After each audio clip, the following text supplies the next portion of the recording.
राधे राधे। जेठ मास की कथा। अध्याय 12। धर्मपाल और पीपल वृक्ष का चमत्कार। प्राचीन समय की बात है। गंगा नदी के किनारे बसे एक छोटे से गांव में धर्मपाल नाम का एक गरीब किसान रहता था।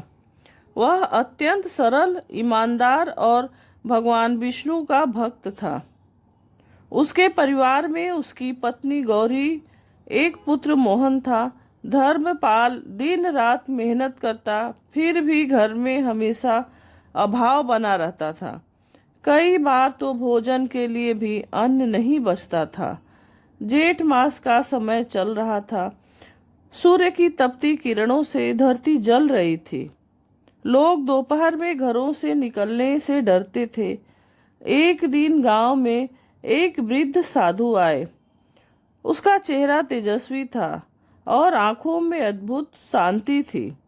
गांव के अधिकांश लोगों ने उनकी ओर ध्यान नहीं दिया, लेकिन धर्मपाल उन्हें अपने घर ले आया। उसने साधु को पानी पिलाया, चरण धोए और जो थोड़ा बहुत भोजन था वह प्रेम से परोस दिया। साधु धर्मपाल की सेवा देखकर अत्यंत प्रसन्न हुए। भोजन करने के बाद उन्होंने कहा, वत्स, तुम्हारे घर में गरीबी अवश्य है, परंतु तुम्हारे मन में दया और श्रद्धा का खजाना भरा हुआ है। जेठ मास में जो व्यक्ति सेवा, दान और वृक्षों की पूजा करता है, उस पर भगवान विष्णु और माता लक्ष्मी की विशेष कृपा होती है।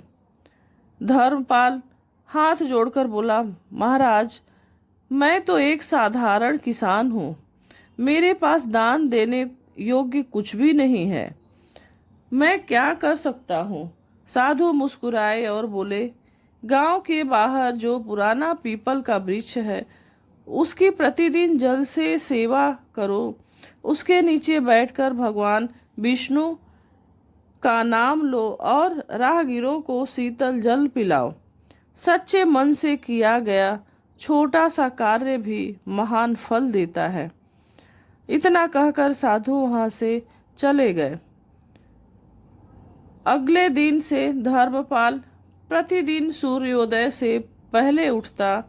वह नदी से जल भरकर पीपल वृक्षों की जड़ों में अर्पित करता। वृक्ष के नीचे दीपक जलाता और ओम नमो भगवते वासुदेवाय मंत्र का जाप करता। साथ ही उसने वहां एक मिट्टी का घड़ा रख दिया, जिसमें राहगीरों के लिए ठंडा पानी भरकर धीरे धीरे गांव के लोग भी वहां रुकने लगे। यात्रियों को उस जल से राहत मिलती और वे धर्मपाल को आशीर्वाद देते। धर्मपाल बिना किसी स्वार्थ के सेवा करता रहा। एक दिन दोपहर के समय एक धनी व्यापारी वहां से गुजर रहा था। तेज गर्मी के कारण उसकी तबीयत बिगड़ गई। धर्मपाल ने तुरंत उसे पानी पिलाया और पीपल की छाया में बैठाया। कुछ देर बाद व्यापारी को आराम मिला। व्यापारी ने पूछा, भाई, तुम कौन हो? इस तपती गर्मी में लोगों की सेवा क्यों कर रहे हो?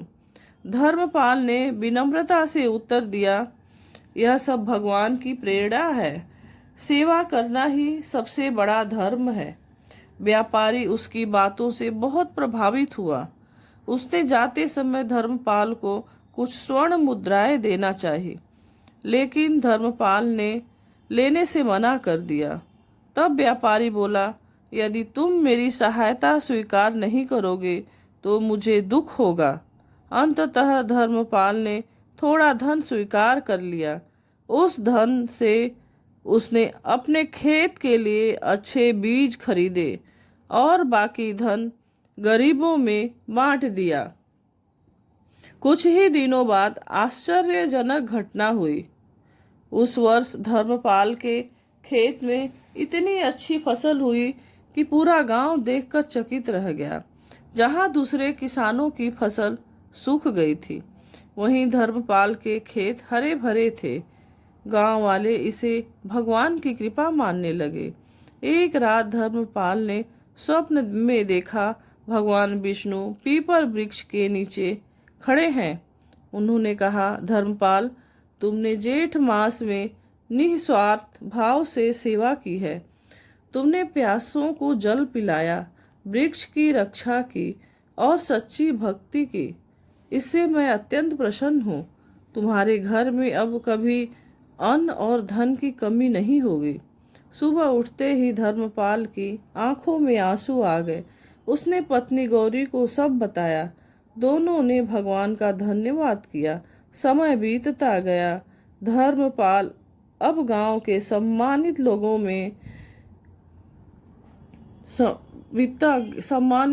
में गिना जाने लगा, लेकिन उसने कभी घमंड नहीं किया।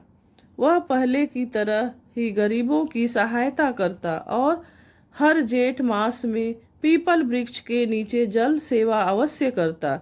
एक दिन वही वृद्ध साधु फिर गांव में आए। उन्होंने देखा कि पीपल वृक्ष के पास एक छोटा सा मंडप बना हुआ है, जहां यात्री विश्राम करते हैं। वहां प्रतिदिन जल वितरण होता था। साधु प्रसन्न होकर बोले, वत्स धर्मपाल, तुमने सच्चे धर्म का पालन किया है। मनुष्य का सबसे बड़ा पुण्य दूसरों को सुख देना है। धर्मपाल ने उनके चरणों में प्रणाम किया और कहा, महाराज, यह सब आपकी कृपा और भगवान विष्णु के आशीर्वाद से ही संभव हुआ है। साधु ने आशीर्वाद देते हुए कहा, जो व्यक्ति जेठ मास में जलदान, वृक्ष सेवा और भगवान विष्णु की भक्ति करता है, उसके सारे दुख दूर हो जाते हैं। इसके बाद से पूरे गांव में यह परंपरा शुरू हो गई। हर जेठ मास में लोग पीपल वृक्ष की पूजा करते, राहगीरों को जल पिलाते और गरीबों की सेवा करते। गांव में सुख समृद्धि बढ़ने लगी और लोग प्रेम पूर्वक रहने लगे। जेठ मास में जलदान और वृक्ष सेवा का विशेष महत्व है। निस्वार्थ भाव से की गई सेवा भगवान को अत्यंत प्रिय होती है। जो व्यक्ति सच्चे भक्ति से वही जिसमें दूसरों का कल्याण छिपा हो। यह कथा समाप्त होती है। अगर आपको यह कथा पसंद आती है तो चैनल को लाइक, सब्सक्राइब, कमेंट करें।